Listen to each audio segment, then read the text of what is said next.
The tank engine, for its size, is the most versatile thing on the rails. And the tender engines are the power behind the expresses and the goods trains that go all over the island of Sodor.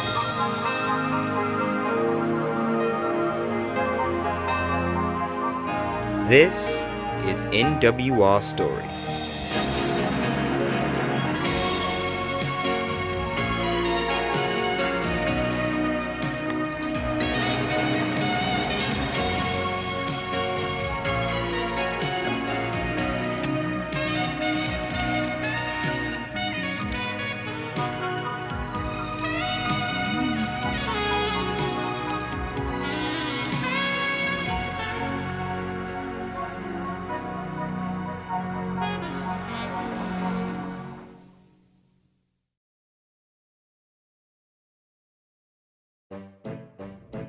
A helping hand for Salty. On the island of Sodor, there is an engine that works at the docks more than any other engine. This engine is the dockyard diesel named Salty.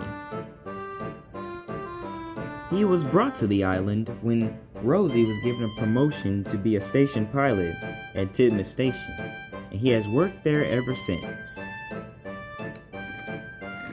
Nowadays, you can see Salty moving back and forth with goods trains for the other engines, and just enjoying the docks. Because this is where he wants to be. It was a clear and crystal morning on the island of Sodor, when Salty arrived into the docks ready to start another day. When he rounded the bend, he was in for a shock. There were cars everywhere. A ship had came in early this morning and dumped all of its cargo at the docks. "Oh my, this seems like it's going to be a lot," said Salty. "Hopefully I'm able to keep up." "Don't we always?" said his driver. "Yes, you're right. We do. All right, matey, let's get this started." Soon, Salty got started with rearranging the cars into trains. At first off, it started to be easy. But he soon realized that the work was starting to become very heavy. And by the end of the night, Salty was very exhausted. He had never worked this hard in a very long time. It was clear that he needed help. I'm not one to complain, but I might need some help to last through these next few days. I don't know if I can handle it, said Salty, exhausted. Well, maybe I can go talk to the dock manager, then maybe he can talk to the fact controller to see if we can get some help here. I hope so, because I don't think we're going to make it, said Salty, worried. Later, the fat controller was getting ready to leave when the dock manager approached him at the station. "Sir, am I interrupting anything?" No, not at all, said the fat controller with a cough. "Sir, are you alright?" Never mind that. What's wrong?" "Well, we had a big heavy rush at the docks today, and Salty can barely keep up. He might need help over the next few days." "Well, I'll make some arrangements. Until then, he can make it. Can he make it?" "Yeah, I think he can, sir." "Alright then, I'll hop right to it." And with that, the fat controller walked away. About a few weeks later, Salty was just getting settled into work when his driver gave him the good news. "I'm getting help." "Oh, yes, this is great news, mi hearty. I wonder who's helping me." "Well, Salty, from my understanding, it's one of the engines that worked on that's working on one of the branch lines. So you'll probably have to show him around a lot." "Not a problem. I work well with almost anyone," So, when is he due to arrive? But Salty was cut off mid-sentence when they heard a whistle he had never heard before. "That must be him," said Salty's driver. Soon, a purple tank engine had arrived into the docks, and he stopped right beside Salty. Salty was impressed. "Arr, who would you be, matey?" said Salty.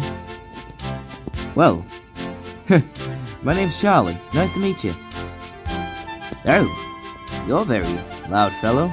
I'm sorry. I'm just afraid to, I'm just ready to get this day started,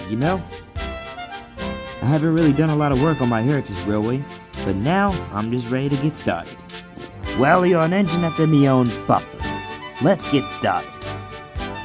Soon Salty set to work, showing Charlie what to do while working at the docks. And Charlie made sure to watch closely in order to see what Salty was doing. And Charlie soon repeated what Salty was trying to teach him. And Salty was very proud. But there was one thing that Salty kind of noticed about Charlie. Charlie was as some people put, a jokester. Sometimes he would be caught up in his own humor. He would cause accidents and accidentally bump into other cars.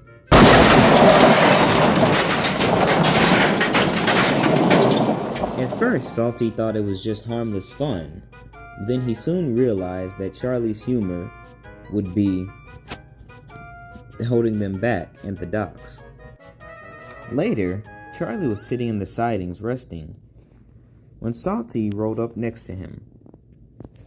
"Charlie, can we have a little talk right quick?" Sure, Salty, what's wrong?" "Well, let me say this first. You're a very hard worker. You are actually show very promising results here.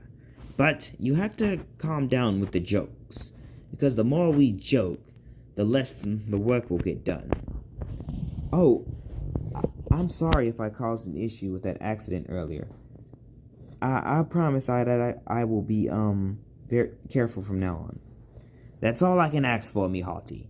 And just make sure you're being safe. The docks isn't a place for fun and games." Yes, sir, I understand," said Charlie stammered. Charlie was uncharacteristically silent for the next few days. He just spent most of his time shunting cars around the docks. He would just be shunting cars back and forth. The only words he really said was hi and bye. Salty soon noticed this, and he thought that it was a good time to talk to Charlie. Later, Salty arrived into the siding where Charlie was. "Oh, hi Salty. How are you doing?" "I'm doing fine, me hearty. Now I want to talk to you. I understand that you have been a bit silent since we last spoke." Yes, I just mainly focused on my work and just, don't really joke around. That's what you wanted, right?" "No, not at all. If joking is a part of your character, then I don't want you to stop doing what you love to do. I just also want the work to get done. Because when the work's not done, then, everything slows down. We need to progress on instead of sitting there. It's great to joke around. I love a good joke or two, but sometimes we need to learn how to balance between joking and having fun and working." Very true, Salty. I'm sorry if I held us back. I'm just excited to, have some actual work. On the branch line, all I did was shunt. And it just feels good to do, heavy work for once. Well, as I said before, you're an engine after me own buffers. Now, should we get back to work? Yes, we should, said the two engines. So like normal, the two engines worked side by side together once again. Charlie joked, "Hey Salty, What do you call a train with a code? I don't know, Charlie. A choo-choo train. Oh, that was very comical, me hearty. And Salty sang his sea shanties. There once was a ship that put to sea. The name of the ship was a Billy of Tea. Her winds blew up her bow, dipped low, but oh my, Billy boys go. But with all this going on, the two engines realized how well they worked together, and they were proud to work side by side. A few days later, there was trouble. The crane had unloaded a new munitions train that was heading for the port, but there was an error in the package, so they decided to leave it alone for now. Come on, Bill, let's go get some coffee. But soon there was trouble. It was a very hot day, and one of the dynamite strings were sitting out. Soon, the car started to ablaze. Salty and Charlie saw this, and they knew that they couldn't just sit here and do nothing. What are we gonna do, me hearty? I have an idea, said Charlie, and he soon rushed over there towards the munitions car. What are you doing? No, Charlie, it's suicide. Charlie soon buffered up to the munitions, and he raced towards the pier. With quick thinking, he was able to force the cars into the water. Charlie had shoved it in the water just in time. It had defused the dynamite, and the pier was saved. Charlie, me hearty, you saved the docks. Well done, boy, well done. It was nothing. I'm just glad I did it, because that was a very scary situation. And the two engines laughed. Later, Charlie and Salty sat in the sidings talking. Well, you know, Charlie, I've learned a lot about you in these last few days. And I realize that you are a very hard worker, and a brave engine too. Thank you, Salty. Thank you for teaching me how to, manage dock operations. You're a very good teacher, and a very true friend, said Charlie. Glad to be that, me hearty. And to this day, the engines are really great friends.